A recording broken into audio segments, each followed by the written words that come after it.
ओम अज्ञानतिमिरनाथस्य ज्ञानाञ्जनशलाकया चक्षुरुन्मीलितं येन तस्मै श्रीगुरुवे नमः।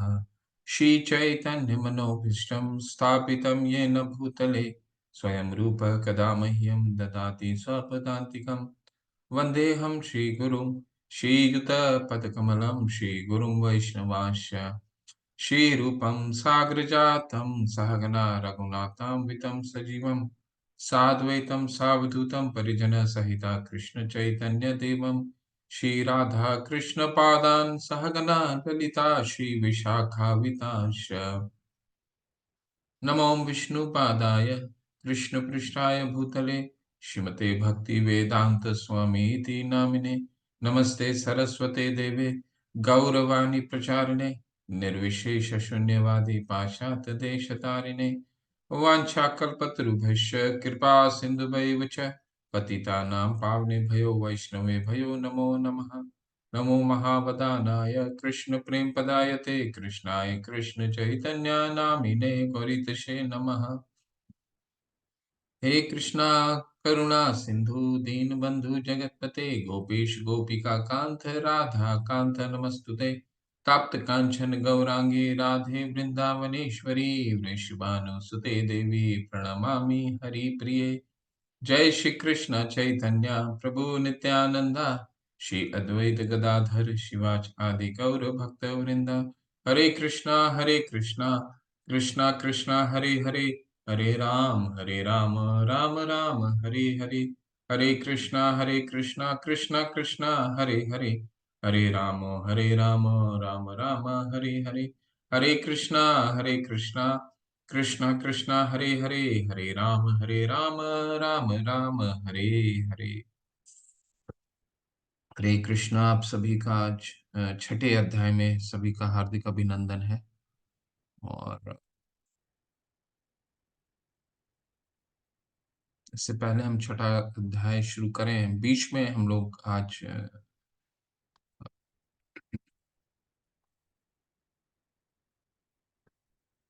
हम अभी छठे अध्याय को शुरू करते हैं और करीबन 20 से 25 मिनट के बाद फिर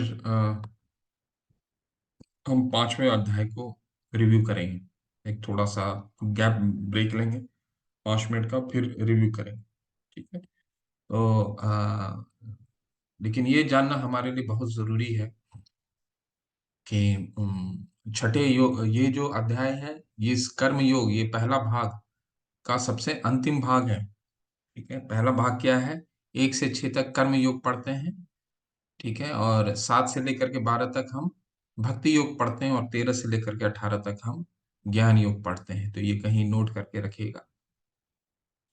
तो ये अंतिम अध्याय है जब भगवान कर्म योग के पाठ ही ज्ञान योग है, ज्ञान योग के बारे में चर्चा करते हैं। इसके बाद कल नहीं, ये जब छठा अध्याय समापन होगा तो इसके बाद फिर हम गुह्य सबसे मुख्य विषय में चले जाएंगे, गीता के। तो शुरू करते हैं आज ये पहला। श्री भगवान उवाच अनाश्रितं कर्म फलं कार्य कर्म करोति यः स सन्यासी च योगी च न निर्गुण चाक्रियः। श्री भगवान ने कहा, जो पुरुष अपने कर्म फल के प्रति अनासक्त है और जो अपने कर्तव्य का पालन करता है, वही सन्यासी और असली योगी है। वह नहीं वह नहीं जो ना तो अग्नि जलाता है और न कर्म करता है। तो इस अध्याय में हम ध्यान योग पढ़ने वाले हैं। ध्यान योग क्या है? अ, अ, जिसके बारे में हमारी जो धारणा है कि एक ध्यान योग अष्टांग योग की विधि है। ठीक है। उसके बारे में विस्तार से चर्चा करेंगे।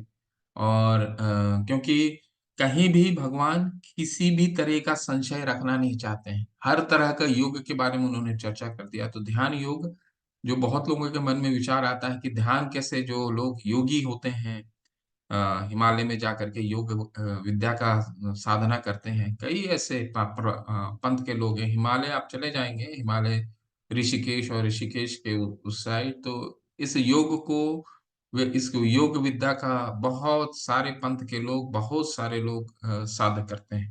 ठीक है, तो वो उसके बारे में विस्तार से थोड़ा सा वर्णन करते हैं भगवान।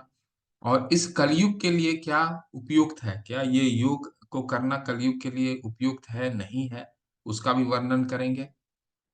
ठीक है, तो इसीलिए ये योग बहुत सर्वश्रेष्ठ है। ये अध्याय बहुत सर्वश्रेष्ठ इसलिए इस मायने में है कि इस अध्याय में हम लोग वो सारी चीजें पढ़ेंगे जो हमने अभी तक पढ़ा है। ठीक है, कर्म योग के बारे में हम पढ़ेंगे, थोड़ा ज्ञान योग के बारे में पढ़ेंगे, तो ध्यान योग के बारे में पढ़ेंगे। और सबसे अंत में भगवान सर्वश्रेष्ठ योग को स्थापित करेंगे और बताएंगे कि सर्वश्रेष्ठ योग कौन है और वो क्यों है सर्वश्रेष्ठ योग। ठीक, ऐसा आगाज करेंगे ताकि हम 7वें अध्याय में फिर जा सकें। तो अभी क्या कह रहे हैं पहला अध्याय में, पहले श्लोक में कि ध्यान योग के बारे में चर्चा है।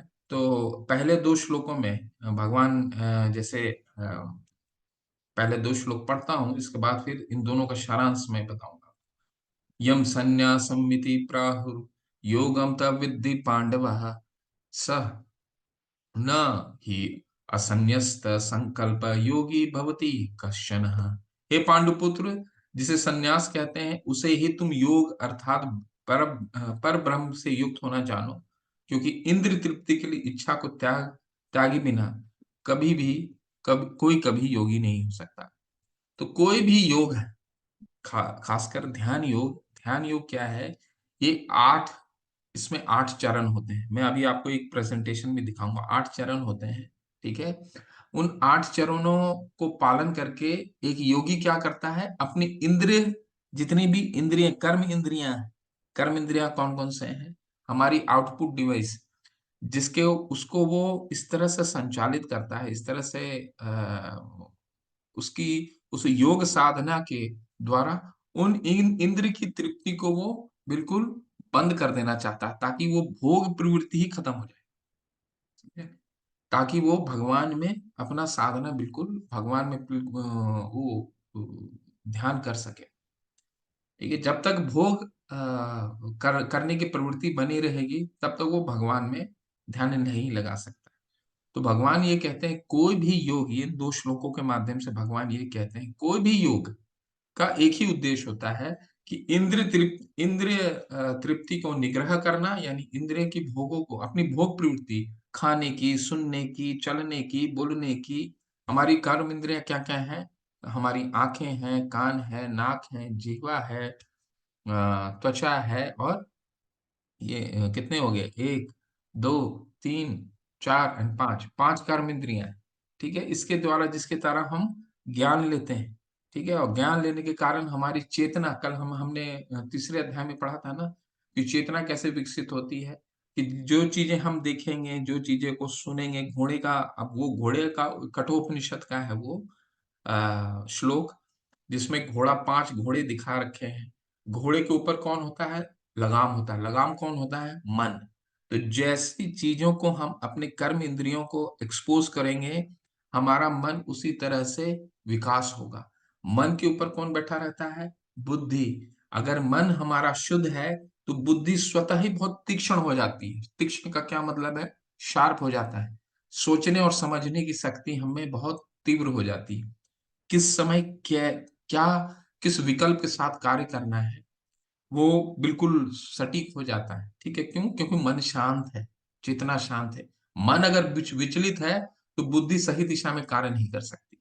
ठीक है, इसीलिए, क्योंकि बुद्धि जो है मन के ऊपर बैठा है, तो हमने क्या देखा था, सारथी।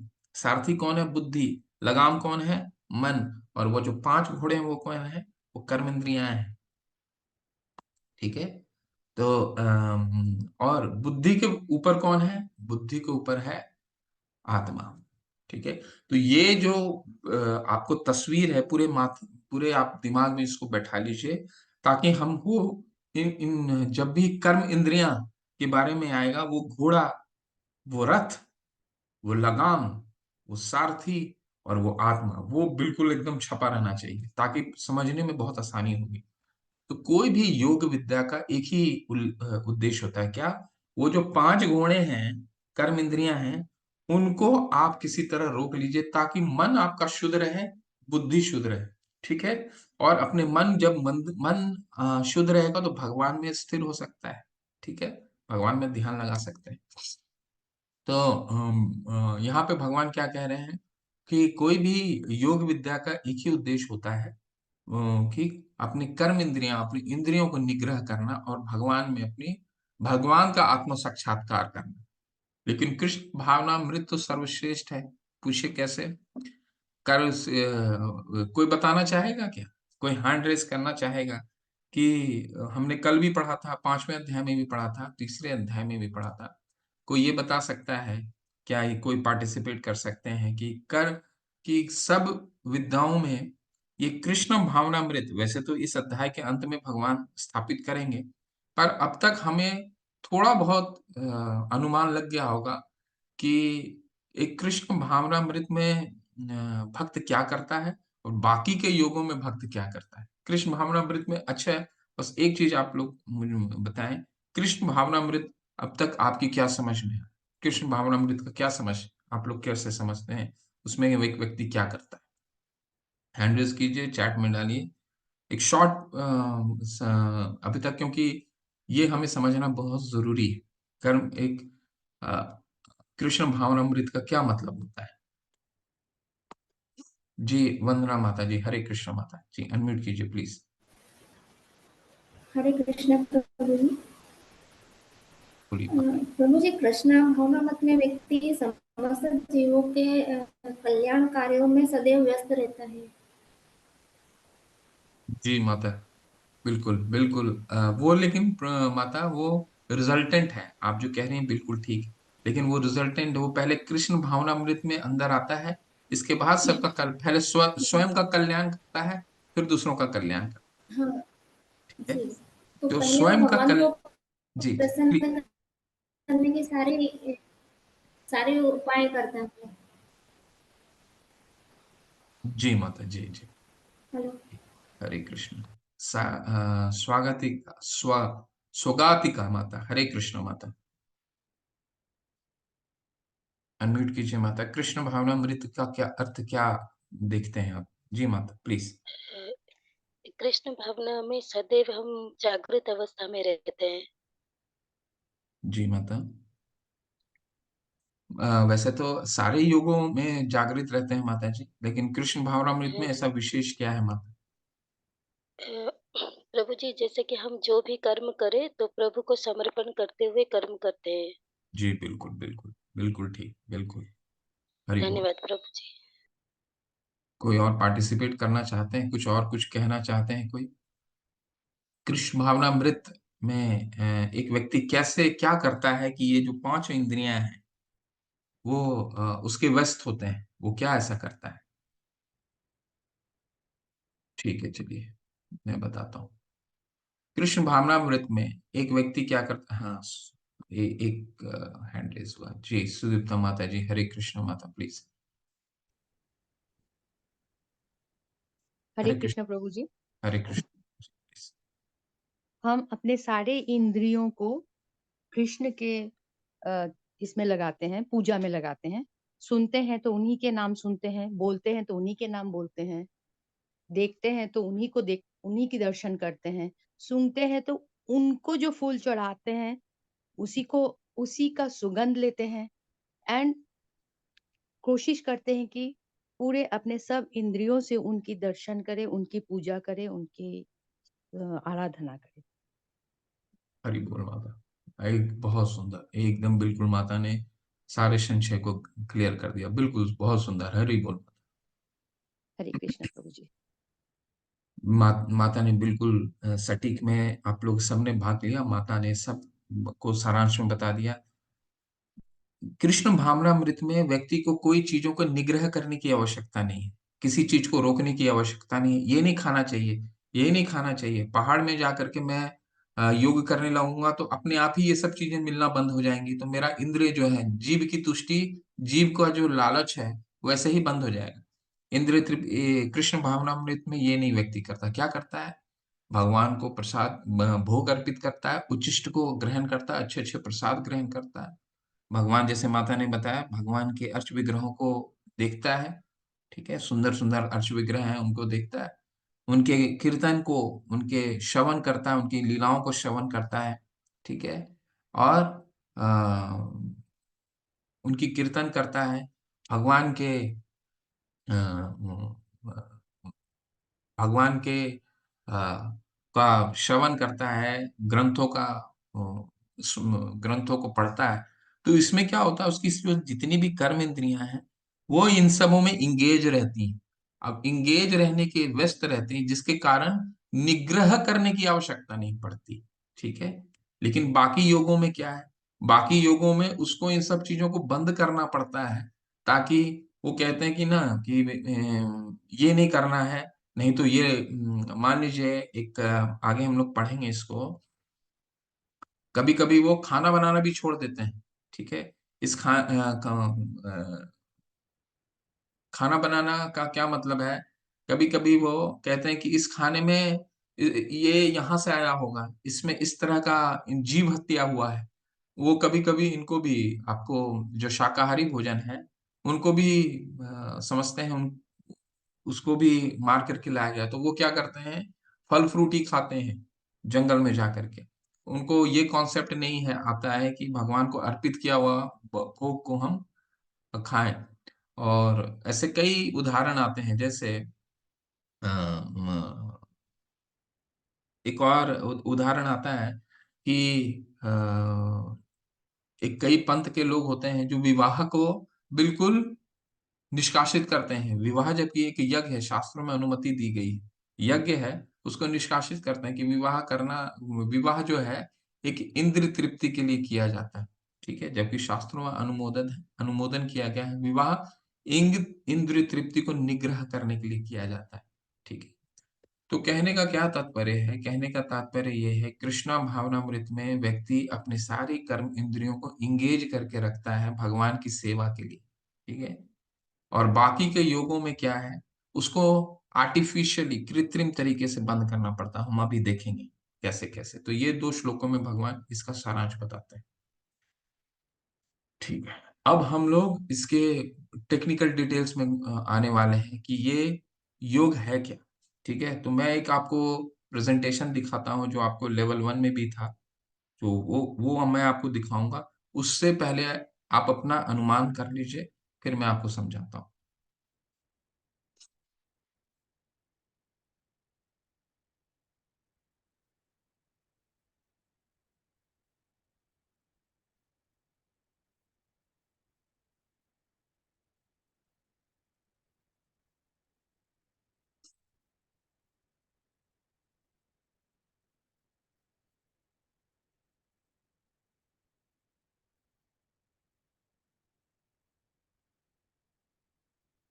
ये आपने लेवल 1 में पढ़ा था, ये अष्टांग योग है जिसकी हम अभी चर्चा करने वाले हैं, ठीक है।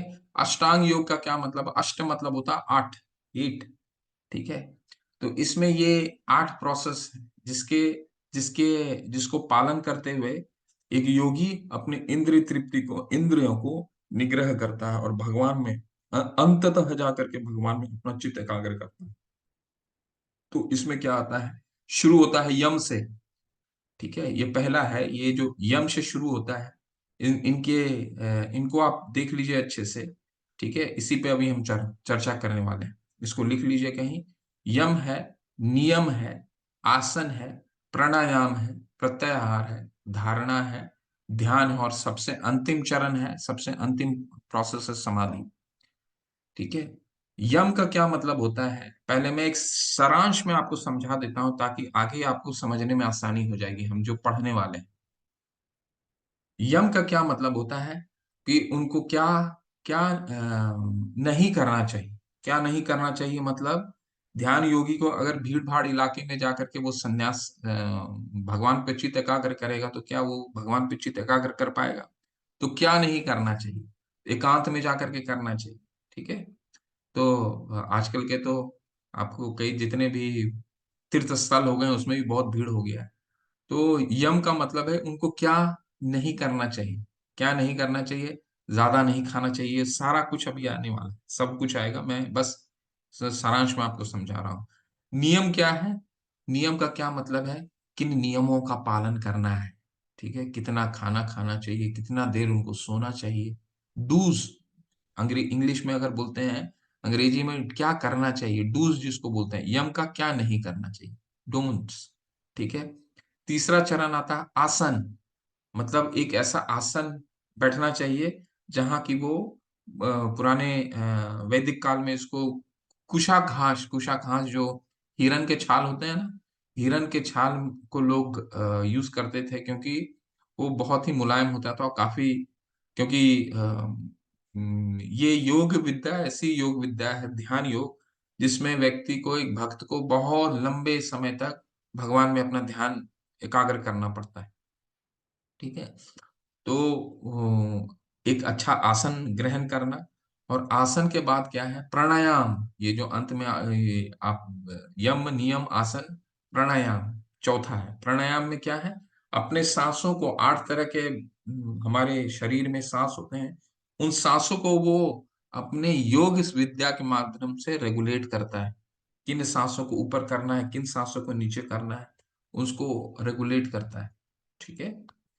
इसके बाद आता है प्रत्याहार। प्रत्याहार का क्या मतलब है, अपने सारे इंद्रियों को बिल्कुल वो निग्रह कर लेता है, ठीक है।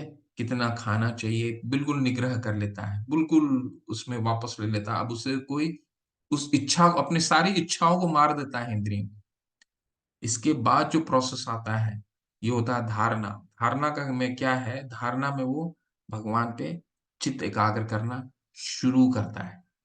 प्रत्याहार उसने कर लिया, पहले यम फॉलो किया, क्या नहीं करना है, क्या क्या नहीं करना है, एक शांत इलाका में जाकर के बैठता है। फिर नियम को फॉलो करता है। नियम क्या हो जाता है, नियम का मतलब है कि किन किन चीजों को फॉलो करना है, कितना खाना। अब ज्यादा खा लेगा, वो ज्यादा अगर खाना खा लिया तो कैसे चित्त एकाग्र कर पाएगा, तो वो सो ही, फिर तो उसको नींद आ जाएगी। तो कितना खाना है, कितना सोना है, कितना अब वो हम लोग पढ़ेंगे अभी। अभी आपको सारांश में समझा देता हूँ, फिर इसको हम डिटेल में पढ़ने वाले हैं। धारणा में क्या हो जाता है, चित्त एकाग्र करता है बिल्कुल भगवान। ध्यान, ध्यान मतलब चित्त एकाग्र करने के बाद की अवस्था, मतलब अब वो भगवान पे अपना ध्यान जो है एकाग्र कर लेता है पूर्ण रूप से। जिस तरह से मोमबत्ती को आप जब आग लगा दीजिए, तो वो कभी एक वो उस समय उसकी स्थिति ऐसी हो जाती है, कितना भी आप उसको विचलित करने की कोशिश कीजिएगा, वो विचलित नहीं होगा। ध्यान वो अवस्था है, ठीक है, पेनल्टीमेट अवस्था है। और अंत में किस में होता है, समाधि। समाधि का क्या मतलब है, जब वो भगवान को परमात्मा के रूप में आत्म साक्षात्कार कर पाता है, भगवान को देख पाता है। ये सबसे अंतिम चरण है, ठीक है, समाधि। तो ये उद्देश्य होता है ध्यान योग का, यही उद्देश्य है, यम नियम आसन प्राणायाम प्रत्याहार धारणा ध्यान और समाधि। इसको आप अ, अपने नोट कर लीजिए, इसी पे अभी हम चर्चा करने वाले हैं, ठीक है। इसको बहुत टेक्निकली जल्दी जल्दी हम लोग करेंगे, और इसका अ, भगवान बताएंगे आगे चल के कि ये जो योग विद्या है, क्या ये कलयुग में संभव है, ठीक है, वो भी इस पर चर्चा करेंगे। परंतु हमें जानना बहुत जरूरी है, इन सारे प्राणायाम जैसे है, प्राणायाम हम हमारा जो समझ है, जो हम कलयुग में अभी समझते हैं, हम आसपास के लोग को देखने का समझते हैं, प्राणायाम में लोग क्या करते हैं, सांस और पेट का एक एक्सरसाइज समझते हैं। ये एक्सरसाइज नहीं है। योग को ही लोग अपनी शारीरिक एक्सरसाइज समझते हैं, योग शारीरिक एक्सरसाइज नहीं है। योग मानसिक एक्सरसाइज है, जिसमें बहुत सारे कानूनों, बहुत सारे नियम, ये अष्टांग 8 नियम को अपनाना पड़ता है, और बहुत ही दृढ़ता से अपनाना पड़ता है। प्राणायाम केवल सांस का छोड़ना और लेना नहीं है, वो पूरे 8 तरह के वायु, अपान वायु, प्राण वायु, बहुत तरह के वायु, उनको रेगुलेट करना है, रेगुलेट करना है, वो रेगुलेट करता है। और एक ध्यान योगी अपने योग विद्या से सांस को यहाँ पे ला, अपने दो मत जो भौवें हैं उनके बीच में ला करके एकाग्र कर सकता है। उसमें इतनी शक्ति आ जाती है, इतना एकाग्र आ जाता है, इतना, ठीक है। और यहाँ से वो प्राण भी छोड़ सकता है, अगर प्राण वो त्यागना चाहे तो अपने इच्छा स्वरूप वो प्राण भी त्याग सकता है, ठीक है। तो ये विद्या कोई सामान्य विद्या नहीं है, बहुत ही कष्टदायक है, शरीर को बहुत ही इसमें इंद्रिय निग्रह करना पड़ता है, ठीक है। तो अब हम लोग चलते हैं दोबारा अपना, तो ये नोट कर लीजिए, फिर हम लोग,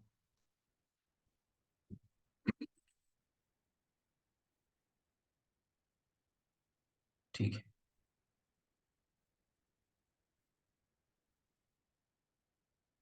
तीसरा पढ़ते हैं।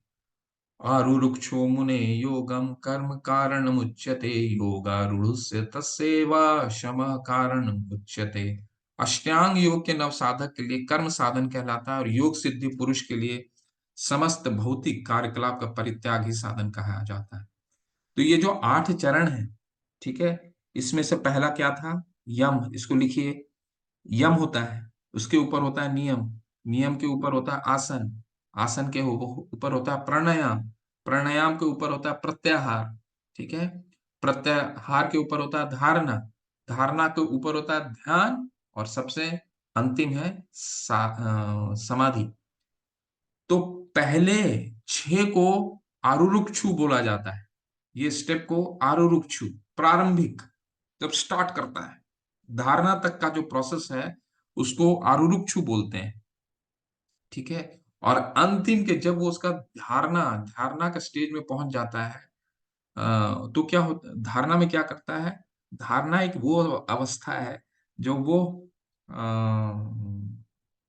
प्रत्याहार और ध्यान के बीच की अवस्था है, भगवान पे चित्त एकाग्र करना शुरू ही करता है।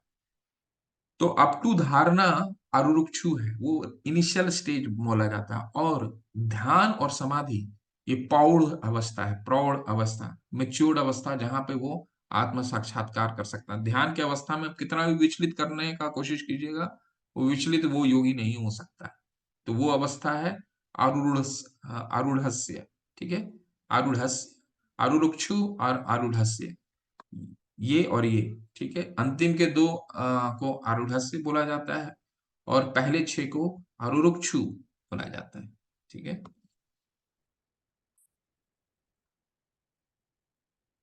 यदा ही न इन यदा ही न इंद्रिय यदा ही न इंद्रियार्थेषु न कर्मसु न अनुषज्यते सर्व सर्व संकल्प सन्यासी योगा आरूढ़ तदा उच्यते। जब कोई पुरुष समस्त भौतिक इच्छाओं का त्याग करके ना तो इंद्रिय तृप्ति के लिए कार्य करता है और ना सकाम कर्मों में प्रवृत्त होता है, वो योगा रूढ़ कहलाता है।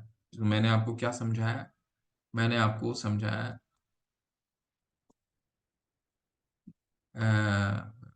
आरुरुक्षु और आरूढ़स्य, ठीक है। उसको दूसरे भाषा में योग, जो आरुरुक्षु है उसको योगारूढ़ भी बोला जाता है, ठीक है। योगारूढ़ का क्या मतलब होता है? जो ध्यान और समाधि की जो अवस्था है उसको कहा जाता है योगा आरूढ़ या आरुरक्षस्य, ठीक है। तो ये इसमें क्या हो जाता है, बिल्कुल वो अपना ध्यान एकाग्र कर पाता है। तो ये 8 स्टेप्स जो हैं इसको आपको ध्यान में रखना है, और एक एक करके हम लोग इसको टिक करते जाएंगे कि क्या क्या हमने पढ़ा है। तो अभी हम लोग बस स्टेप पढ़ रहे हैं। फर्स्ट 6 जो है उसको योगारूढ़ बोलते हैं, और अंतिम का 2 को योगारूढ़ बोलते हैं, इसको ध्यान में रखिए। योगारूढ़ की अवस्था में वो अपना समाधि की अवस्था तक पहुंचता है, ध्यान करता है, समाधि की अवस्था। और पहला 6 जो क्या है, पहला 6 प्रारंभिक अवस्था है, ठीक है, समाधि की ओर जाने की अवस्था है। धीरे धीरे यम है, नियम है, आसन है, प्राणायाम है, प्रत्याहार है और धारणा है। ये योगा रुरुक्ष बोला जाता है। उदरेत आत्मना आत्मानम आत्मानम अवसादायते आत्मान एव आत्मा एव ही आत्मानम बंधु आत्मा एव रिपु आत्मनः। 5 और 6 जो श्लोक हैं बहुत सुंदर श्लोक हैं, ठीक है। मनुष्य को चाहिए कि अपने मन की सहायता से अपना उद्धार करे और अपने को नीचे न गिरने दे। यह मन बद्धजीव का मित्र भी है और शत्रु भी है। तो देखिए, ये जो पहला 6 स्टेप है जो हमने पढ़ा, यम है, नियम है, आसन है, प्राणायाम है, प्रत्याहार है, धारणा, इसमें करना क्या है? इसमें एक ही योगी का एक ही उद्देश्य होता है, मन को कैसे नियंत्रित कर पाए, कैसे उसको मित्र बना पाए। ठीक है, मन ही है ना जिसके कारण जितनी समस्या होता है, वो क्या होता है, मन को हम नियंत्रित करने में सक्षम होते हैं, सक्षम नहीं हो पाते। तो कोई भी योग का एक ही उद्देश्य होता है, मन को कैसे अपना मित्र बना सके। ठीक है, तो ये जो पहला 6 अवस्था है, पहला फर्स्ट 6 जो स्टेपिंग स्टोन है, उसको उसमें उसका उद्देश्य एक ही होता है कि मन को कैसे निग्रह करें, ताकि अंतिम के जो 2 हैं, ध्यान और समाधि, उसमें भगवान पे, ध्यान में अगर मन ही विचलित रहेगा तो भगवान पे चित्त कैसे एकाग्र कर सकता है? वो तो वो अवस्था है जहां पर कितना भी विचलित करने की कोशिश किया जाए तो वो नहीं विचलित होगा। ठीक उसी तरह, जिस तरह मोमबत्ती में कितने भी आप आग, मोमबत्ती में अगर आग लगा दीजिए और हवा देने की कोशिश कीजिए लेकिन आग नहीं बुझेगा, ठीक उसी तरह उसका ध्यान कहीं भी हिलने वाला नहीं है। वो तब कैसे पॉसिबल है? वो तभी पॉसिबल है जब उसने मन को बिल्कुल नियंत्रित कर दिया है। ये 2 श्लोक पढ़ते हैं और फिर आपको और मन के बारे में बताएंगे।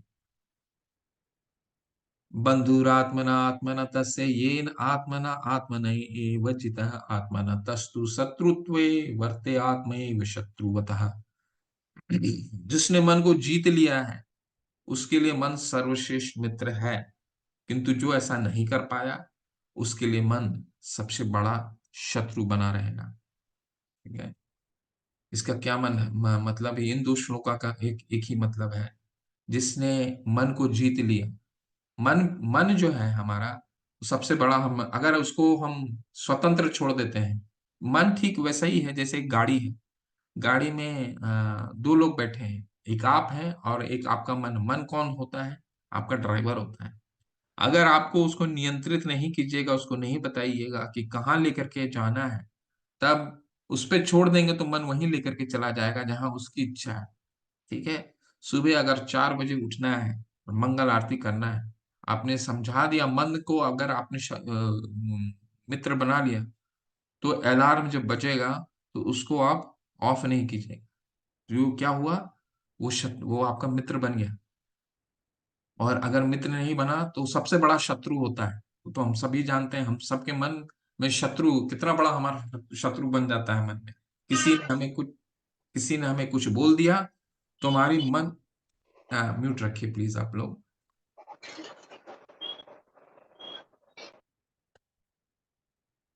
अगर किसी ने आपको हमें कुछ बोल देता है तो हमारा मन कितना विचलित हो जाता है उसको प्रत्युत्तर देने के लिए। ठीक है, जबकि हमको सबको मालूम है कि अगर किसी ने हम पे क्रोध जताया है और उसको हम तुरंत जवाब दे देंगे तो वो क्रोध कभी शांत नहीं होने वाला। तो क्या करना है हमें? मन को शत्रु, मन को मित्र बनाना है। मन अगर मित्र बन गया तो हम जैसा चाहते हैं गाड़ी उसी डायरेक्शन में लेकर के जाएगा। बहुत सुंदर श्लोक है, बंधुरात्मना आत्मना तस्य येन आत्मना आत्मना जिता आत्मना तस्तु शत्रुत्वे वर्ते आत्मैव शत्रुवता। तो ये सारी योग विद्या जो है मन को मित्र बनाने के लिए है। ठीक है, ध्यान योग, मन को नियंत्रित करने के लिए। जितात्मनः प्रशांतस्य परमात्मा समाहितः शीतोष्ण सुख दुखेषु तथा मान अपमानय। जिसने मन को जीत लिया है उसके पहले ही परमात्मा को प्राप्त कर लिया है, क्योंकि उसने शांति प्राप्त कर ली है। ऐसे पुरुष के लिए सुख दुख सर्दी गर्मी एवं मान अपमान एक से है। मन को नियंत्रित करने का कितना फायदे हैं भगवान अब वो बताने वाले हैं। ठीक है, अब वो फायदे हम खुद अपने जीवन में देख सकते हैं। हमको लगता है ना हम ये कुछ करना चाहते हैं लेकिन मन हमारा साथ नहीं देता है, हम कर नहीं पाते हैं। ठीक है, तो अगर आप किसी को बोलिए कि 4 बजे सुबह उठना है तो बोलेगा अरे बाप रे 4 बजे सुबह उठना है, ऐसा उठ करके क्या करना है आपको, यानी कि क्या है? जबकि ये सबको मालूम है कि अगर हम सुबह जल्दी ब्रह्म मुहूर्त में जल्दी उठते हैं तो हमारा कार्य कितना बड़ा हो जाता है, पूरा दिन बड़ा लगने लग जाता है। ठीक है, दूसरा, कई उदाहरण हम दे सकते हैं अपने जीवन में। हम कोई चीज नहीं करना चाहते हैं फिर भी हमें करना पड़ता है। हमारा मित्र बोला शुक्रवार का दिन है, ऑफिस खत्म हुआ, चलो थोड़ा सा गेट टुगेदर जैसा करते हैं। गेट टू आपका मन नहीं है फिर भी आप गेट टुगेदर करने चले जाते हैं, और फिर देरी से लेट से घर पहुंचते हैं। आपकी इच्छा नहीं है, कई कार्य ऐसा हम करते हैं जो हमारी इच्छा नहीं होती है। ठीक है, तो मन हमारा क्या है, शत्रु है। जब तक शत्रु है तब तक हम उसको, हमें क्या करना है, उसको मित्र बनाना है। ज्ञान विज्ञान तृप्त आत्मा कुटस्थो विजितेन्द्रिय युक्त इति उच्यते योगी समलोष्ट आश्म कांचन। वह व्यक्ति आत्म साक्षात्कार को प्राप्त तथा योगी कहलाता है, जो अपने अर्जित ज्ञान तथा अनुभूति से पूर्णतया संतुष्ट रहता है। ऐसा व्यक्ति अध्यात्म को प्राप्त तथा जितेंद्र कहलाता है। वह सभी वस्तुओं को, चाहे वे कंकड़ हो, पत्थर हो या कि सोना, एक समान देखता है। तो ये चीजें और भी हम बहुत विस्तार से पढ़ेंगे, परंतु भगवान यहाँ पे बता रहे हैं क्योंकि जिसने मन को मित्र बना लिया है सब वस्तु को समान देखता है, किसी से वो समान भाव में देखता है। ठीक है, पंथर प्रभुपाद जी, अभी हम लोग इसको बहुत विस्तार से, ये भक्त का भी एक लक्षण होता है, क्योंकि मन संतुष्ट है ना, यदृच्छा लाभ संतुष्टो द्वंद्व तीतो विमत्सरः, चौथे अध्याय में हमने पढ़ा था, जितना मिल जाता है उससे खुश रहता है। ठीक है, ज्यादा की इच्छा नहीं रखता। ठीक है ना, अतः देखिए ये बहुत सुंदर श्लोक है। हाँ ठीक है, हम लोग जब अगले लेवल में जाएंगे तो इसको इसको समझाने के लिए बहुत अच्छा है। अतः श्री कृष्ण नाम आदि न भवेद ग्राम इंद्रिय सेवोन्मुखे ही जिह्वादो स्वयं एव स्फुरति अतः। कहने का मतलब ये है कि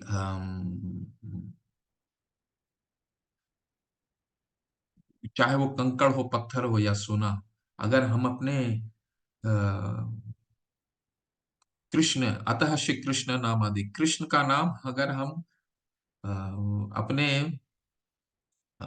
इसको क्या कहते हैं, मलिन हृदय से लेंगे, जब हमारा हृदय शुद्ध नहीं, तब तक शुद्ध नहीं है, तो हम उस नाम को नाम का अर्थ को समझ नहीं पाएंगे। उसके लिए हमें क्या चाहिए, सेवोन्मुखे ही जिह्वादो स्वमेव स्फुरति अतः। अगर हमारा हृदय शुद्ध होता है, भगवान का जो भी नाम हम उच्चारण करते हैं वो नाम स्वतः ही रिवील होता है, पूरा हृदय में रिवील होता है। ठीक है, तो उसके लिए हमें क्या करना है, मन को मित्र बनाने बहुत जरूरी है। कई बार हम मंत्र अपना जप करते हैं ना, हमको लगता है ना कि हमारा जप में मन नहीं लग रहा है। ठीक है ना, तो इसके लिए क्या करते हैं, कई लोग बोलते हैं कि अरे जप में तो मेरा मन इधर चला जा रहा, उधर चला जा रहा। आज भगवान उस सब का उत्तर देंगे। सुहृत सुहृत मित्र अरे उदासीन मध्यतस्त द्वेष बंधुषु साधुषु अपि पापेषु संबुद्धि विशिष्यते। जब मनुष्य निष्पट हितैषियों, प्रिय मित्रों, तटस्थों, मध्यस्थों, ईर्ष्यालुओं, शत्रुओं तथा मित्रों, पुण्य आत्माओं एवं पापियों को समान भाव से देखता है तो वह और भी उन्नत माना जाता है। योगी युंजित सतात्मानं रहसि स्थितः एकाकी यत चितात्मा निराशी निराशी अपरिग्रह। योगी को चाहिए कि वह सदैव अपने शरीर, मन तथा आत्मा को परमेश्वर में लगाए, एक स्थान एकांत स्थान में रहे और बड़ी सावधानी के साथ अपने मन को वश में करे। उसे समस्त आकांक्षाओं तथा संग्रह भाव से मुक्त होना चाहिए। ये कौन सा स्टेज आ गया, अब हम लोग टेक्निकल पहुंच गए हैं। वो यम नियम आसन, ठीक है, पहले ये पढ़ते हैं। तो पहले मैंने आपको क्या बताया था, यम, यम क्या क्या मतलब है कि उसको क्या नहीं करना चाहिए। ठीक है, क्या नहीं करना चाहिए, भीड़ भाड़ इलाके में नहीं बैठना चाहिए। और नियम का क्या मतलब है, क्या करना चाहिए। तो ये नियम है, क्या नियम है, एकांत स्थान में जाकर के रहना चाहिए, सावधानी को मन में वश करने की कोशिश। एकांत स्थान नहीं रहेगा तो उसका मन कैसे लगेगा, भीड़ भाड़ इलाके में जाकर के बैठेगा तो उसका मन एकाग्र नहीं हो सकता। तो नियम, एकांत स्थान। ठीक है,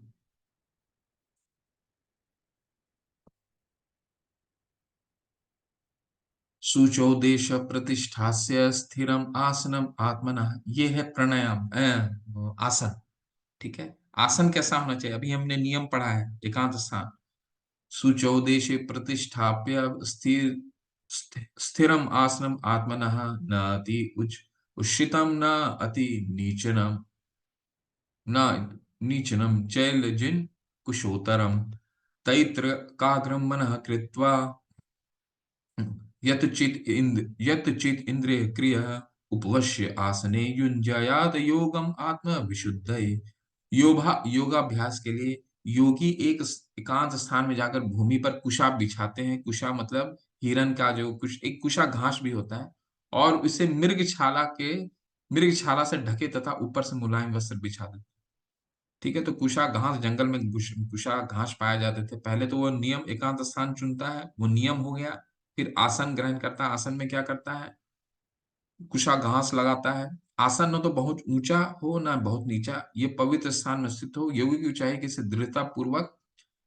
पर दृढ़ता पूर्वक बैठ जाए और मन, इंद्रियों तथा कर्मों को वश में करते हुए तथा मन को एक बिंदु पर स्थित करके हृदय को शुद्ध करने के लिए योगाभ्यास करे। तो ये आसन का है। पहले वो क्या करता है? कुशा घास बिछाता है। कुशा घास के ऊपर हिरण के छाल बिछाता है। हिरण के छाल आप बोलते होंगे, क्या वो हिरण को मार के लाता है? नहीं, ऐसा नहीं।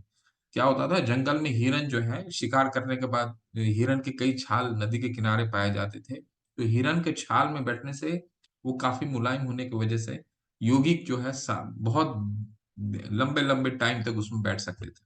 ठीक है, तो आसन ऐसा होना चाहिए कि ना ही ऊपर होना चाहिए ना ही नीचा। अब नीचा होगा तो उसको पैर में दर्द होगा, ऊपर होगा तो भी उसको सही से उसका शारीरिक कष्ट होगा, है ना। तो इसीलिए उसको आसन एक बैलेंस होना चाहिए। ये आसन है। समम कार्य शिरे ग्रीवम धारयन अचलम स्थिरः, संप्रेक्ष्य नासिकाग्रम स्वम दिश च अन्वालोकयन्, प्रशांत आत्मना विगत भी ब्रह्मचारी व्रते स्थितः, मनः संयमच्चित्तो युक्त आसित मत्परः। योगाभ्यास करने वाले को चाहिए कि वो अपने शरीर, गर्दन तथा सर को सीधा रखे और नाक के अगले सिर पर दृष्टि लगाए।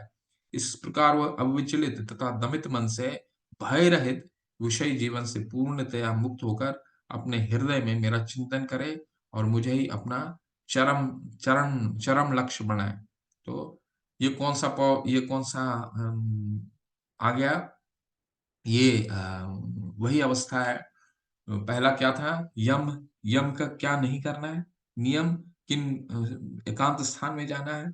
आसन, ना ही ज्यादा ऊपर ना ही ज्यादा नीचे।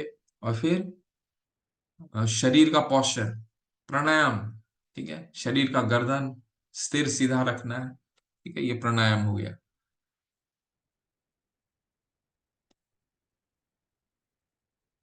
युञ्जनेव सदा आत्मानं योगी आत्मनसः, युञ्जन एवं सदा आत्मानं योगी नियत मानसः, शांतिम निर्वाणम परमामत स्थान अधिगच्छति। इस प्रकार शरीर, मन तथा कर्म के निरंतर संयम का अभ्यास करते हुए संयमित मन वाले योगी को इस भौतिक अस्तित्व की समाप्ति पर भगवत धाम की प्राप्ति होती है।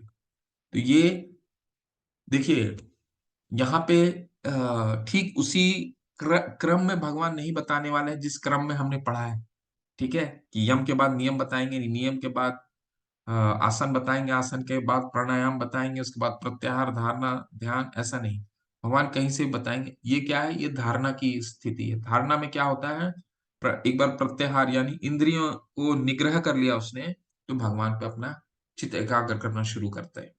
ठीक है, मन को संयमित करके, ताकि धारणा धारणा के ऊपर क्या आता है? ध्यान। तो ये धारणा के लिए कहा गया है श्लोक। 16 और 17वां ये फिर नियम है।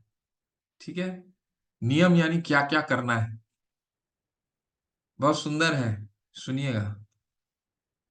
न अति आश्रतः तु यो न अति आश न अति आशनस्तु योगो अस्ति न चेकांतमनः श्रतः, न न च अति स्वप्नशीलस्य जागृत न एव च अर्जुन। हे अर्जुन, जो अधिक खाता है या बहुत कम खाता है, जो अधिक सोता है अथवा जो पर्याप्त नहीं सोता, उसके योगी बनने की कोई संभावना नहीं है। अगला श्लोक पढ़ते हैं, फिर इन दोनों को जोड़ेंगे। युक्त आहार विहारस्य युक्त चेष्टस्य कर्मसु युक्त स्वप्न बोधस्य योगो भवति दुःखः। ये आप मेरे साथ उच्चारण कर सकते हैं, बहुत सुंदर श्लोक है। ये नियम के श्लोक हैं कि जैसे हमने पिछले बार पढ़ा, पिछले श्लोक में कि नहीं ज्यादा खाना चाहिए, नहीं क्या बताया भगवान ने कि नहीं जो अधिक खाता है या बहुत कम खाता है, जो अधिक सोता है अथवा पर्याप्त नहीं सोता, उसे योगी बनने की संभावना नहीं है। ज्यादा खाएगा तो नींद आएगा, कम खाएगा तो हमेशा तलब रहेगी। ठीक है। जो तो हमें करना क्या है, कैसे करना है, तो भगवान इस श्लोक में बताते हैं, मेरे साथ उच्चारण कीजिए। युक्त आहार विहारस्य युक्त आहार विहारस्य युक्त चेष्टस्य कर्मसु युक्त चेष्टस्य कर्मसु युक्त स्वप्न बोधस्य युक्त स्वप्न बोधस्य योगो भवति दुःखाः योगो भवति दुःखाः। जो खाने सोने आमोद प्रमोद तथा काम करने की आदतों को नियमित रखता है, वह योगाभ्यास द्वारा समस्त भौतिक कलेशों को नष्ट कर देता है। देखिए, आज का हमारा जो लाइफस्टाइल है, किसी भी जीवन शैली है, किसी भी आप डॉक्टर के पास जाएं, चिकित्सा से जाएं, जित कितने जो भी आपके चिकित्सा मेडिकल साइंस से रिलेटेड हैं, ठीक है, आप किसी से भी बात करेंगे, वो सारा इस श्लोक के अंदर घूम जाता, इस श्लोक के अंदर समाहित हो जाता है। वो सारा इसी श्लोक में जो सिखा रहे हैं भगवान 5117 साल पहले या उससे भी पहले 12 करोड़ साल पहले, वो उन्होंने पहले ही बता दिया है। वही आज सारे लोग उसको विभिन्न तरीके से समझाने का कोशिश कर रहे हैं। जो खाने सोने, ना ही ज्यादा खाना है ना ही ज्यादा सोना है। 6 घंटे पर्याप्त है हमारे शरीर के लिए। अगर आप आयुर्वेद को देखें, 6 घंटे पर्याप्त हैं। ज्यादा सोने की, आप हमारा शरीर बना ही नहीं है ज्यादा सोने के लिए। ठीक है। तो खाने सोने आमोद प्रमोद, आमोद प्रमोद का क्या मतलब होता है? इंटरटेनमेंट। ठीक है। हम कई लोग देखे होंगे आपकी, सुबह से लेकर के छुट्टी अगर मिल गया तो सुबह से लेकर के टीवी देख रहे हैं, न्यूज, एक ही न्यूज को बार बार बार बार बार बार बार बार समाचार, आमोद प्रमोद। ठीक है। जितना इन चीजों को एक्सपोज करेंगे, उतने हम ये सब चीजों से डिस्टर्ब होंगे। ठीक है। जितना रिक्वायरमेंट है, जितनी जरूरत है, उसको उतना एक्सपोज कीजिए, नहीं तो मत कीजिए। तथा काम करने की आदतों को नियमित करना। 8 घंटा पर्याप्त है कहीं के काम के लिए। 8 घंटे में हम वो सारा कार्य कर सकते हैं जो हम 12 या 14 घंटे में करते हैं। ये कोई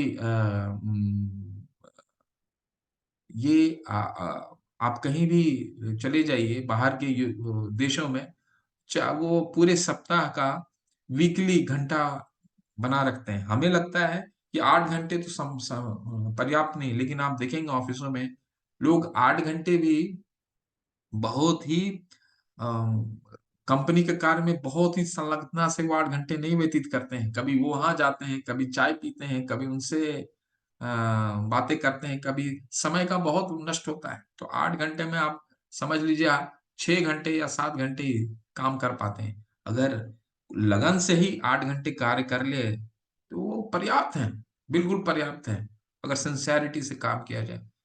तो भगवान यही कह रहे हैं, खाने सोने आमोद प्रमोद और काम करने को नियमित करना, यही नियम है।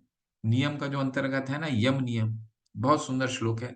यही हमारे आज के तारीख में जितने भी मेडिकल साइंस है, यही बताते हैं ना कि आप नियमित से खाइए, ज्यादा मत खाइए, रात को कम खाइए, सुबह ज्यादा खाइए, दोपहर में ज्यादा खाइए, रात को बिल्कुल कम खाइए, बाहर का खाना मत खाइए, तेल मसाला मत खाइए। ठीक है। काम में ज्यादा अपने को स्ट्रेस मत दीजिए। स्ट्रेस देने से क्या होता है, आपकी शारीरिक जो संतुलन है वो बिगड़ जाती है। भगवान ने ये चीजें बहुत पहले बता दी। बस हम इसको अगर अपना वैदिक प्रणाली से हम इसको फॉलो करें, तो हमारा शरीर जो है वो एनर्जेटिक स्फूर्ति रहेगी। यदा विनियतम चित्तम आत्मनि एव अवितिष्ठते निष्पृश्य सर्व कामेभ्य युक्त इति उच्यते तदा। जब योगी योगाभ्यास द्वारा अपने मानसिक कार्यकलापों को वश में कर लेता है और अध्यात्म में स्थित हो जाता है, अर्थात समस्त भौतिक इच्छाओं से रहित हो जाता है, तब वह योग में सूर्य स्थिर कहा जाता है। ये प्रत्याहार है। प्रत्याहार वो स्थिति है जब अपने इंद्रियों को वो बिल्कुल निग्रह कर लेता है, भौतिक इच्छाओं को काट देता है। जैसे भरत महाराज ने क्या किया, भगवान पे चित्त एकाग्र करना, भगवान की आराधना करना चाह रहे थे, भगवान पे अपना आत्मा साक्षात्कार करना चाह रहे थे, तो उन्होंने क्या किया, अपना भौतिक जीवन त्याग करके जंगल चले गए। तो भौतिक जीवन त्यागना भौतिक इच्छाओं को से रहित होने का एक तरीका था इस प्रणाली के लिए, अष्टांग योग में, कि वो जीवन ही त्याग देते थे, भौतिक जीवन। तो फिर क्या होता था, वो सारी इच्छाएं जो हैं वो खत्म हो जाती थी। इसे प्रत्याहार कहा जाता है। ठीक है, धारणा से पहले का स्टेप। अब ये जो 22 और 23 है, 21, 22 और 23, ये सबसे ऊपर वाला का है, समाधि का है। इसको पढ़ते हैं।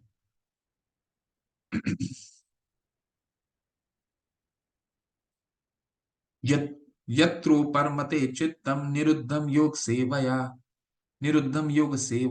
यत्र च एव आत्मानं पश्यन् आत्मनि तुष्यति सुखम अत्यनित्यकम यतः तत् बुद्धिग्राम आत इंद्रियम वेति यत्र न चेवायं स्थिति अश्चलति तत्वतः य लब्ध्वा चा परम लाभं मन्यते नाधिकं ततः यस्मिन् स्थितो न दुःखेन गुरुणापि विचाल्यते न न विद्यादु खासम योगम वियोगम योग संगीतम। ये 21 से लेकर के 23, 20 से लेकर के जो 23 हैं श्लोक, ये समाधि की अवस्था है, 8वां अवस्था। उसकी क्या चरित्र है वो समझिए। सिद्धि की अवस्था में, जिसे समाधि कहते हैं, मनुष्य का मन योगाभ्यास के द्वारा भौतिक मानसिक क्रियाओं से पूर्णतया संयमित हो जाता है। इस सिद्धि की विशेषता यह है कि मनुष्य शुद्ध मन से अपने को देख सकता है और अपने आप में आनंद उठा सकता है। उसे आनंदमय स्थिति में वह दिव्य इंद्रियों द्वारा असीम दिव्य सुख में स्थित रहता है। इस प्रकार स्थापित मनुष्य कभी सत्य से विपत नहीं होता और इस सुख की प्राप्ति को जानने पर वह इससे बड़ा कोई और दूसरा लाभ नहीं मानता। ऐसी स्थिति को पाकर मनुष्य बड़ी सी बड़ी कठिनाइयों में भी विचलित नहीं होता। यह निस्संदेह भौतिक संसार से उत्पन्न होने वाले समस्त दुखों से वास्तविक मुक्ति है। जो समाधि की जो स्थिति है वो अंतिम चरण है अष्टांग योग की। ठीक है, यहाँ पे वो बिल्कुल ब्रह्म भूत प्रसन्न आत्मा न शोचती न कांचती, यहाँ पे वो भगवान का आत्म साक्षात्कार कर लेता है। लेकिन ये जो यहाँ पे कभी कभी एक योगी का पतन भी हो जाता है। कैसे योगी का पतन होता है वो हम समझते हैं। योगी का पतन ऐसे होता है कि जितनी भी सिद्धियां प्राप्त करता है, आपने देखा होगा ना, कई योगी कई सिद्धियां होते हैं, कई 8 तरह की सिद्धियां होती हैं, लालिमा, लघिमा, बहुत तरह के, जिसमें व्यक्ति अपने आप को हल्का कर लेता है, पानी में चल सकता है। ठीक है, ऐसे कई सिद्धियां होती हैं। आपने कई लोगों को देखा होगा ना, कई लोग क्या करते हैं, जादू करते हैं। जादू भी एक समाधि का एक स्तर है, एक सिद्धि है। ठीक है, तो उसकी उस वो कर करके लोग विचलित करते हैं लोगों को। तो यहाँ पे योगी का पतन कैसे हो सकता है? वो योगी का पतन ऐसे होता है, वो स्वयं को कभी कभी भगवान मानने लग जाता है, क्योंकि सिद्धियां प्राप्त कर लेता है ना। सिद्धि प्राप्त जब कर लेता है तो स्वयं को भगवान मानने लग जाता है। तो यहाँ पे पतन होता है। हमने देखा है ये, आपने भारत में आप कई लोगों को देख सकते हैं, सिद्धियां प्राप्त करते हैं और अपने आप को भगवान समझने लग जाते हैं, पतन हो जाता है। एक और कारण से पतन होता है। कैसे पतन ऐसे होता है? एक तो सिद्धि हो गया, एक वहां जब वो भगवान का आत्म साक्षात्कार कर लेता है, परमात्मा का, इसके ऊपर को उसको साकार रूप तो दिखता ही नहीं है, सिर्फ भगवान का आत्म साक्षात्कार करता है। तो वहां जाने के बाद, वहां मन को ले जाने के बाद वहां बिल्कुल उससे अंधेरा लगता है, वहां करें तो क्या करें, ठीक है, वहां करें तो क्या करें। तो फिर उसकी आत्मा तृप्ति के लिए दोबारा ये भौतिक भोग करने के लिए उसकी इच्छा उत्पन्न होती है। तो ये दो तरीके में समाधि में कभी कभी पतन हो सकता है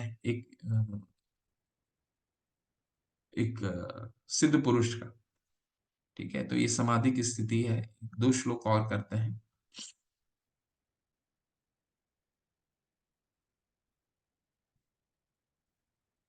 स निश्चयेन योक्तव्य योगो अनिविर्ण चेतसः संकल्प प्रभावान कामान त्यक्त्वा सर्वान अशेषतः मनसा एव इंद्रिय ग्रामम विनम्य समततः।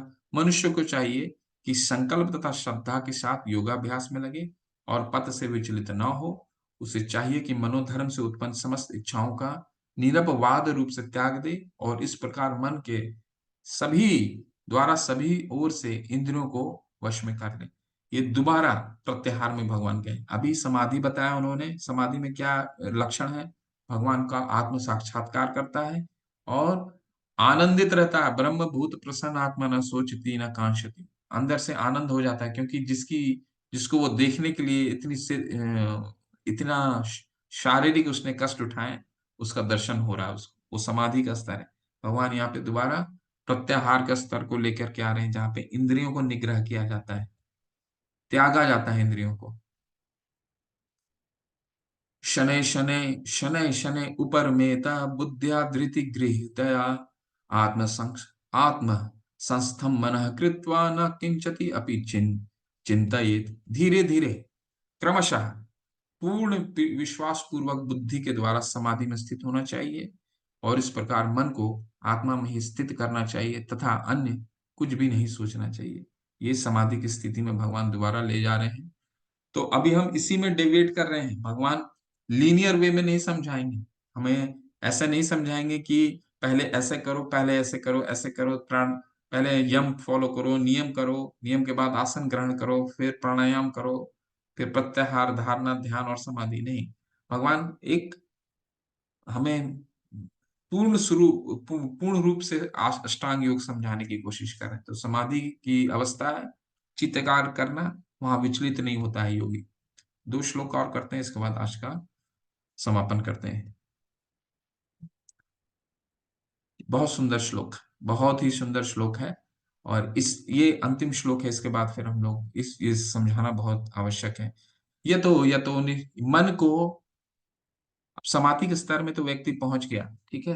भगवान हम बताते हैं कि ये प्रत्याहार की अवस्था में जब व्यक्ति पहुंचता है, इंद्रियों को निग्रह करता है। जो भरत महाराज का कहानी कथा मैंने आपको बताया, भरत महाराज का क्या कथा था कि वो गए थे जंगल में भगवान की आत्म साक्षात्कार करने, भगवान भक्ति करने के लिए। और फिर क्या हुआ, उनको एक इंद्रिय हिरण का बच्चा उनको मिला और उनसे उनकी आसक्ति बढ़ गई। तो क्या हुआ, हृदय शुद्ध नहीं था, ठीक है। तो हृदय को शुद्ध करने के लिए क्या करना पड़ता है, वो भगवान बताते हैं। यतो निश्चलति या मन चंचलम स्थिरम ततस्ततो नियमत ऐतैत आत्मने वंशनैत। मन अपनी चंचलता तथा अस्थिरता के कारण जहां भी विचरण करता हो, मनुष्य को चाहिए कि वो उसे वहां से खींचे और अपने वश में ले आए। बहुत सुंदर भगवान ने बताया मन को कैसे संयमित करना है, कैसे संयमित करना है। मन आपको जहां भी जाता है उसको खींच करके लाए। ततस्ततो एतत्, ये जो शब्द है ये बहुत सुंदर शब्द है। ततस्ततो एतत् यानी ततस्ततो नियमित एतत्, यानी इसको खींच खींच के लाइए, खींच खींच के लाइए। हरे कृष्णा कृष्णा कृष्णा हरे हरे, हरे राम कर रहे हैं हम। और पूरे दिन में क्या हमने कार्य किया है, सारा हमारा मन आ रहा है, किससे हमने क्या बातें की हैं, किससे उधार लिया है, किससे ये किया है, कुछ सारा कुछ हमारे दिमाग में चल रहा है। हमें क्या करना है, आप अपने मन को खींच करके उनमें ला करके ये यहाँ पे सुनना है। इसलिए हरे नाम, हरि का जो नाम, जब भी हम हरे कृष्णा महामंत्र करते हैं, जोर से लीजिए, ठीक है। गुरु महाराज जय पताका स्वामी गुरु महाराज बोलते हैं कि अम, वो हमेशा बहुत जोर-जोर से हरि का नाम करते थे। क्यों करते थे जोर-जोर से? क्योंकि उन्होंने पढ़ा था कि आचार्य नमाचार्य हरिदास ठाकुर, उनका मन जब भी विचलित होता था, जो जोर-जोर से पुकारते थे भगवान का नाम, हरे कृष्णा, कृष्णा कृष्णा हरे हरे, हरे राम, राम राम हरे हरे। जितना जोर से बोलेंगे कभी-कभी, आप मन को खींच करके लेकर के आते हैं। और विश्वास मानिए, अगर ये हम आप 6 महीना करके देखिए, आपका मन जो है धीरे, धीरे, धीरे आप इसके आदी हो जाएँगे, खींचने के आदी हो जाएँगे। और ये एक ही जगह नहीं, ये हर जगह आप इम्प्लीमेंट कर सकते हैं। हर जगह देखेंगे, आपका जो मन विचलित होता है, मन को आप एकाग्र कर पाने में सक्षम होते हैं। अगर भगवान कहते हैं, उसके लिए एक ही चीज़ है, प्रैक्टिस करना पड़ेगा, आगे बताएँगे। लेकिन ये जो श्लोक है, बहुत सुंदर है कि मन को कैसे स्थिर करना है। एक दिन में नहीं होगा कि हम कभी-कभी विचलित हो जाते हैं ना, अरे मेरा मन उधर चला जाता है, मैं मन उधर चला जाता है। कभी-कभी विद्यार्थी जो है 3-3 घंटे परीक्षा लिखने के लिए बैठता है, तो कई विद्यार्थियों के वो 3 घंटा जो परीक्षा में है, वो 3 घंटा कंसंट्रेट नहीं कर पाता। हमारा मन में ये आता है ना, कंसंट्रेट कैसे करें? तो भगवान ये बता रहे हैं तरीका, कंसंट्रेट कैसे करना है? खींच कर लेके आइए, उसको लगाइए। और इसका आगे भगवान बताएँगे, ये एक दिन से नहीं होगा, इसका अभ्यास करना होगा। हर दिन अभ्यास करना होगा, तब अपने मन को खींच के लाने में अ, हमें उसकी आदत पड़ेगी, तभी हम ये कर पाएँगे, ठीक है? तो अर्जुन आगे बहुत सुंदर प्रश्न करने वाले हैं कि ये अष्टांग योग की विधि तो भगवान ने भी बता दी, और कुछ थोड़ा संक्षिप्त में और बताएँगे। इसके बाद मन पे ही चर्चा है, और अर्जुन अर्जुन का बहुत सुंदर प्रश्न कल आने वाला है। सुनिएगा कि ये व्यावहारिक है, नहीं है, ठीक है? ये और व्यावहारिक नहीं है, तो आप लोग पार्टिसिपेट कीजिएगा, क्योंकि अब तक तो थोड़ा बहुत आप समझ गए होंगे कि ये जो प्रक्रिया है, वो ध्यान योग, अष्टांग योग की जो प्रक्रिया है, कोई सामान्य प्रक्रिया नहीं है। इसमें शारीरिक कष्ट बहुत, निग्रह मन को निग्रह करना, इंद्रियों को निग्रह करना, कोई आसान नहीं है। अकेले रहना, बहुत सारी चीज़ें, ठीक है? हरे कृष्णा। आज 26 तक हम लोग करते हैं, कल इसको अध्याय का हम लोग शेष भाग करेंगे। जो सेकंड पार्ट है इस अध्याय का, वो बहुत सुंदर है। अभी तो हमने टेक्निकल पढ़ा है कुछ चीजें, ठीक है? तो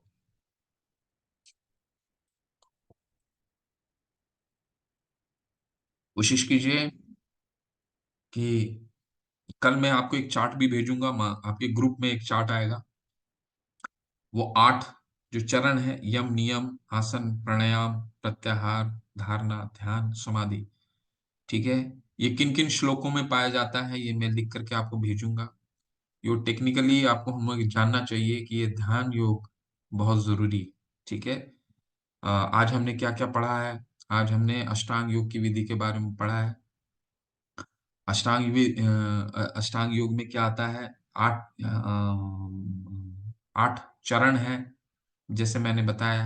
यम है, क्या नहीं करना चाहिए, तो भीड़-भाड़ इलाके में नहीं बैठना है। नियम, किन नियमों को फॉलो करना है, क्या-क्या करना है, ज़्यादा युक्त आहार विहारस्य, युक्त चेष्टस्य कर्मसु, युक्त स्वप्न बोधस्य योगो भवति दुःखा, ठीक है? ज़्यादा खाना नहीं है, ज़्यादा सोना नहीं है, आमोद-प्रमोद, ये हमारे जीवन में हम इसको हर तरफ, हर चीज़ों में इम्प्लीमेंट कर सकते हैं, ठीक है? ज़्यादा खाना नहीं, ज़्यादा सोना नहीं, अमोद-प्रमोद नहीं होना चाहिए, ठीक है? एक योगी इन सब चीज़ों में संलग्न हो गया, तो कैसे योग कर सकता है? ज़्यादा खाने लग गया तो सो ही जाएगा, है ना? तो नियम को फ़ॉलो करना है। आसन, तीसरा स्टेप होता है आसन। आसन क्या है? आसन ना ही ऊपर होना चाहिए, ना ही ज़्यादा नीचे होना चाहिए, एक मुलायम घास के ऊपर। प्राणायाम क्या है इसके बाद? चौथा, अपने साँसों को अपान वायु, प्राण वायु का रेगुलेट करना, ठीक है? सिर्फ साँस ऊपर-नीचे छोड़ना नहीं। प्राणायाम बहुत बड़ा प्रोसेस है। पतंजलि एक जिसको विद्या कहा जाता है, ठीक है? पतंजलि योग विद्या। प्राणायाम, प्राणायाम के बाद क्या आता है? प्रत्याहार, जो सारी भौतिक इच्छाओं को त्याग देता है व्यक्ति, जंगल चला जाता है, ठीक है? सारी इच्छाओं को वो मार देता है। प्रत्याहार, प्रत्याहार के बाद आता है धारणा। धारणा वो स्टेप है जो ध्यान और प्रत्याहार के बीच का है। वो अपना भगवान में चित्त एकाग्र करना शुरू करता है, तो वो है धारणा। जब वो उसका चित्त एकाग्र करते करते वो प्रौढ़ हो जाता है, यानी मेच्योर होता है थोड़ा सा, तो ध्यान की अवस्था आ जाती है। ध्यान का क्या मतलब है? अब वो भगवान पे अपना चित्त एकाग्र कर चुका है, ठीक है, उसको आप विचलित नहीं कर सकते। और अंत में समाधि। समाधि वो अवस्था है जो जिसमें वो भगवान का परमात्मा, अपने अंदर परमात्मा का आत्म साक्षात्कार करता है, और उस आत्मा साक्षात्कार करने के बाद आनंदित हो जाता है। ब्रह्मभूत प्रसन्न आत्मा, न सोचती न कांक्षती, सब सुख और दुख से परे हो जाता है, बहुत प्रसन्न, किसी चीज की जरूरत नहीं है उसको। तो ये 8 स्टेप प्रोसेस है, ठीक है। तो इसको हमें देखना है। और अंत में भगवान ने क्या बताया, मन को कैसे नियंत्रित करना है। दो चीजें बहुत इंपॉर्टेंट है। बंधुरात्मना आत्मना तस्य येन आत्मना आत्मना जीता। हाँ, मन को बंधु बनाना है। सुबह 4 बजे अगर अलार्म, कोई भी काम करने के लिए, अगर देखिए, जीवन में आप देखे होंगे, भौतिक जीवन में भी बहुत लोग बहुत सफल होते हैं, और बहुत लोगों को सफलता उतनी नहीं मिल पाती। तो जो सफल होता है, ये भौतिक पैमाना भी है, उसका क्या समझिए, जिसको कहते हैं ना डिसिप्लिन, अपने जीवन को बहुत डिसिप्लिन करके रखा उसने। जीवन को डिसिप्लिन करने का क्या मतलब है? बहुत सी चीजें, मन को उसने मित्र बनाया है, यानी ऐसे बहुत चीजों को त्याग करना है। त्याग किया उसने, जो उसके लिए, शरीर के लिए और उसका जो लक्ष्य है उसके लिए ठीक नहीं है। तो उसने क्या किया, मन को मित्र बनाया। बंधुर आत्मना आत्मना तस्य ये न आत्मना, जितना हमें मन को मित्र बनाइएगा, हम अपना जीवन उतना ही सुखमय बिता सकते हैं। नहीं तो सबसे बड़ा शत्रु हमारा मन है, उसको अगर छूटा हमने छोड़ दिया तो सारा गड़बड़ हो जाता है, ठीक है ना। इसलिए आप देखते होंगे कई बड़े बड़े पूंजीवादी, कई पैसों वाले को बच्चे बिल्कुल नियंत्रण में नहीं हो पाते हैं। क्यों? क्योंकि इतनी चीजें देख लेते हैं कि मन को नियंत्रण नहीं कर पाते हैं, ठीक है। मन को दोस्त बना बहुत जरूरी है, और इसके लिए क्या जरूरी है? आत्मा को येन आत्मना आत्मना जीता, उसको खींच खींच के लेके आइए। जो जो लक्ष्य है, हरिनाम करते हैं, कहीं मन भटकता है तो उसको खींच के लेके आइए हरिनाम, ठीक है। तो ये आज हमने इसका अध्ययन करा, और कल इसका शेष भाग हम लोग करेंगे, और भगवान पूरे 6 अध्याय का सारांश प्रस्तुत करेंगे कल, ठीक है। हरे कृष्ण। किसी का कोई प्रश्न है तो पूछ सकते हैं।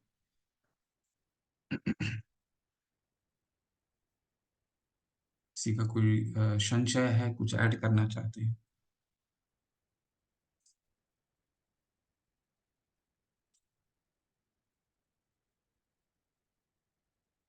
कोई संशय नहीं है?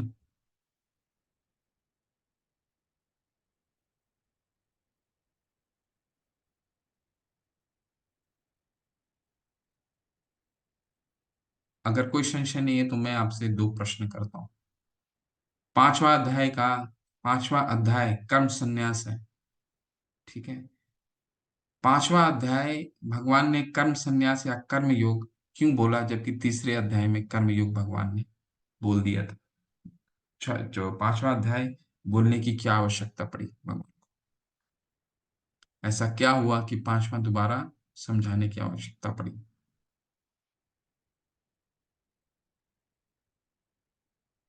हरे कृष्ण माता सुदीप्त माता जी, हरे कृष्ण जी, प्लीज बोलिए माता।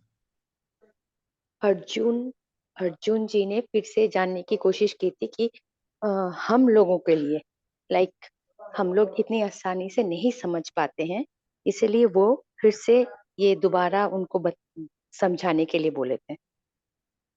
बिल्कुल बिल्कुल ठीक है माता जी, बहुत अच्छा। माता जी ने बिल्कुल सही उत्तर दिया, हरि बोल। चौथा और पांचवा अध्याय में, चौथा 5वां अध्याय चौथे अध्याय से कैसे रिलेटेड है? क्योंकि ये चैप्टर तो हमने भगवत गीता में, हमने चैप्टर अध्याय अध्याय भाग भाग किया है, व्यासदेव ने। भगवान ने जब अर्जुन को बोला तो अध्याय रूप से थोड़ी बोला, उन्होंने तो एक 40 मिनट का गीता का ज्ञान था, 40 मिनट में ये सारा ज्ञान 18 अध्याय उन्होंने दे दिया। तो चौथा और पांचवा में क्या, ऐसा हरे क्या है? कृष्णा प्रभु जी।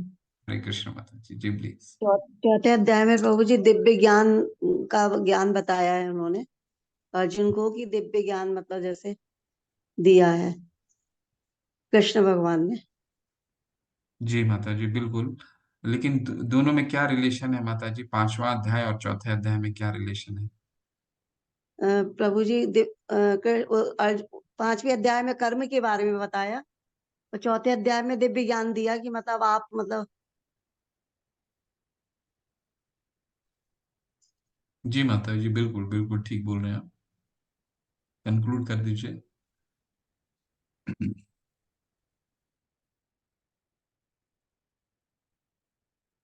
कोई और इस बोलना चाहेगा?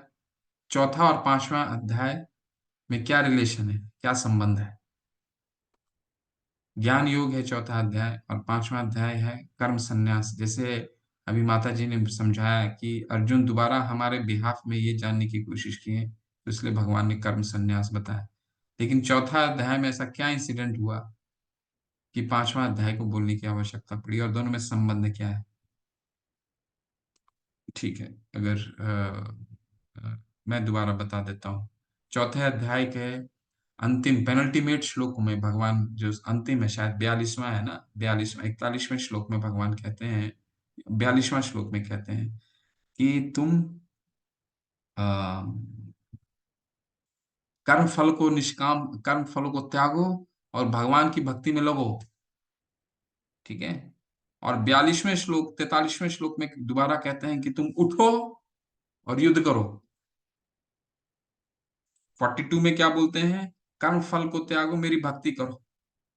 43 में क्या कहते हैं? उठो त्यागो। अर्जुन फिर कंफ्यूज हो गए, 42 में तो दोबारा 42 में 42वें में बोला आपने कर्म फल को त्यागो, फिर आप कह रहे हैं युद्ध करो। तो ये जो कर्म फल को त्याग है, ये अर्जुन क्या समझे? ये पूरा कर्म का ही त्याग, फल को त्याग नहीं समझे, कर्म का ही त्याग, पूर्ण कर्म को ही परित्याग करने को भगवान अर्जुन सोचे कि भगवान वो ये बोलना चाह रहे हैं कि युद्ध करना ही छोड़ो और एकांत में जाकर के मेरा भक्ति करो। और तुरंत दूसरे श्लोक में बोल रहे हैं कि उठो और लड़ो। ये तो कंफ्यूज हो गया मैं। ठीक है, तो अर्जुन इसीलिए दोबारा पांचवें अध्याय को पूछते हैं कि एक चीज बताइए आप, कर्म संन्यास या कर्म योग, निष्काम कर्म योग। तो भगवान क्या उत्तर देते हैं? कर्म संन्यासात कर्म योग विशिष्यते। कर्म संन्यास से कर्म योग विशिष्ट ज्यादा श्रेष्ठ है। क्यों? क्योंकि कर्म संन्यास तो हम कर ही नहीं सकते, हमारा तो कुछ है ही नहीं जिसको हम त्याग सकते हैं, हमारा तो शरीर भी नहीं है कि हम इसको त्याग सकते हैं। ठीक है, शरीर की कोई अवस्था को हम नहीं त्याग सकते। ठीक है, शरीर को अगर नींद आ रही हो तो आप कोई भी चेष्टा कर लीजिए, शरीर आपको सोना अनिवार्य है। क्यों? क्योंकि आप कंट्रोल करते ही नहीं, शरीर को कोई भाग आपका कंट्रोल के बाहर होता है। ठीक है, तो शरीर तो छोड़िए, बाकी कोई भौतिक जगत में कोई भी चीज हमारा है ही नहीं, तो उसको हम संन्यास कैसे कर सकते हैं? त्याग ही नहीं सकते। ठीक है, भगवान कहते हैं कर्म फल को त्यागो, वो सर्वश्रेष्ठ है। तो ये कंफ्यूजन के कारण पांचवा अध्याय भगवान ने बोला, जो माता ने अभी सही बताया कि अर्जुन हमारे बिहाफ में कर्म फल के त्याग को पूरा कर्म का परित्याग समझ लिए, और फिर वो कंफ्यूज इसलिए हो गए क्योंकि भगवान ने वो कहे कि एक बार बोल रहे हैं आप कर्म को त्यागो, दूसरी बार बोल रहे हैं युद्ध करो उठ करके। ठीक है, तो इसीलिए उन्होंने ये पांचवा अध्याय बोला। ये इंटर रिलेशन जानना हमें बहुत जरूरी है। एक और दो के बीच क्या इंटर रिलेशन है, दो और तीन के बाद क्या संबंध है, तीन और चार में क्या संबंध है, चार और पांच में क्या संबंध है, पांच और छह में क्या संबंध है। अभी आपको पता, अब कर्म संन्यास है, फिर ध्यान योग आ गया, तो अभी क्या दोनों में क्या समानताएं? समानताएं कुछ नहीं है।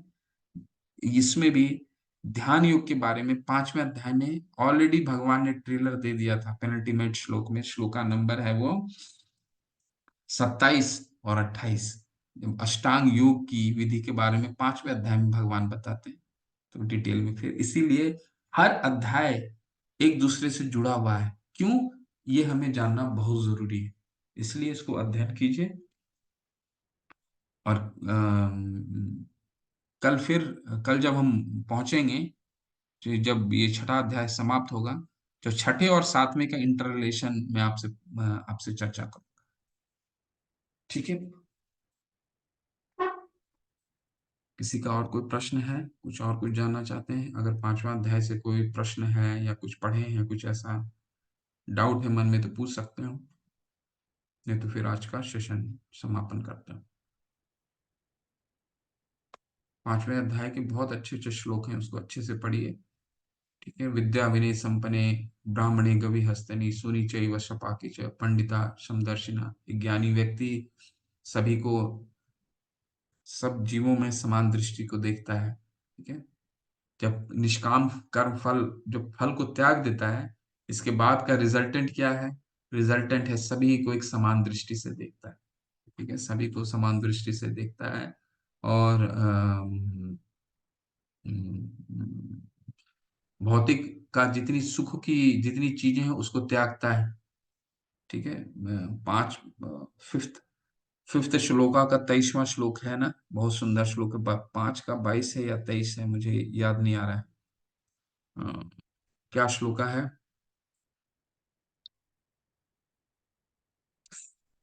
मुझे स्मरण नहीं आ रहा है।